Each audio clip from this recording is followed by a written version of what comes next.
Hi everybody, welcome to my second blog over Firecracker, a novel by David Iserson. Today I'm going to talk about how a couple of things. First of all, this book is not realistic, and the fact that I don't care that it's not realistic, I'm kind of enjoying it anyway. And the other thing is a couple of attributes about the main character Astrid as she's growing throughout the book. So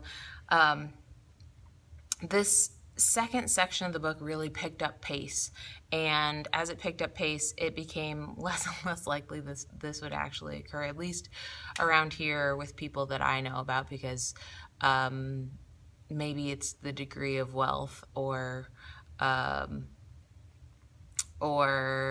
the idea that that kids don't have this much control over their own lives typically, but Astrid has really taken a turn in trying to embrace her her effort to get back on track or be someone who's slightly more respectful,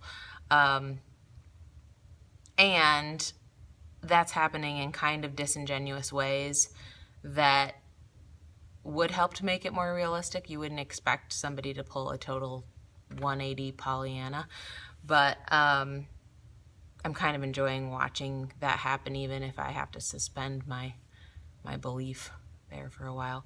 The other thing I wanted to talk about were a couple of character traits about her as she's developing through the second section. We see her like ramping up toward the climax, which is pretty brutal.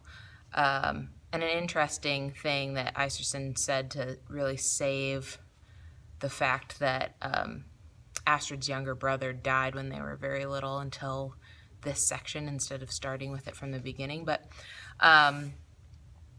you sort of get all these new telling details that show why she might be the way she is. And here's a scene that plays out in the bathroom at the homecoming dance, which is full of just this really dry humor that I've come to really like about this character. So she talks about how she knows that girls, especially in the past, haven't liked her very much. And as she is a newcomer and sort of an oddball in this environment, nobody knows necessarily to fear her, and so nobody really respects her at this public school that she's at. She has rubbed the popular girl, Summer Wonder is her name, the wrong way. And so Summer and her friends don't realize when they're talking about Astrid in the bathroom that Astrid's actually in one of the stalls. The girls whom I had been eavesdropping on were Summer Wonder and her friends, the skinny girl with the slumped shoulders and the other one with the freckles in the hair. Summer Wonder tried to look like she expected me to be behind her, but I can tell she hadn't. She was at least a little bit scared, but she didn't want her friends to know. "You don't put your feet down when you pee?" she asked. "There's so much about how I pee that you'll never understand," I said. Then Summer said, "Are you going to cry now?"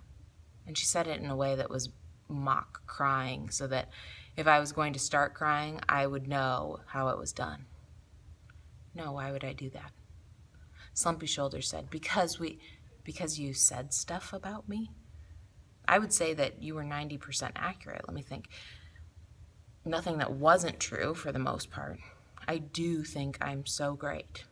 I am so rich. I did bring that spaz to the dance, and I am a bitch. I totally am. The looks they gave me were strange. I don't think anyone expects you to agree with them when they insult you. It totally knocks them off balance, though. I would recommend it in almost all situations where you might be insulted, because what could they possibly say back? You just agree with them. Freckles said something like, "What's wrong with you?" I ignored her. "I'll take issue with one point. I don't suck. At least, I don't think so.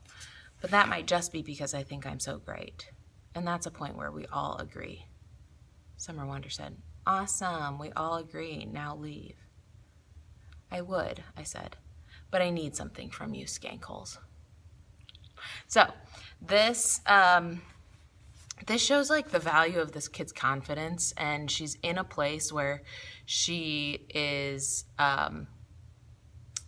having to like reevaluate her life and how to be a better person, and she still yet has confidence in herself that this is that she's still great and she's still worth knowing, and everybody else can kind of take a leap. So that's my second blog. Ran a little bit over, but I think it was worth it because I really like that passage.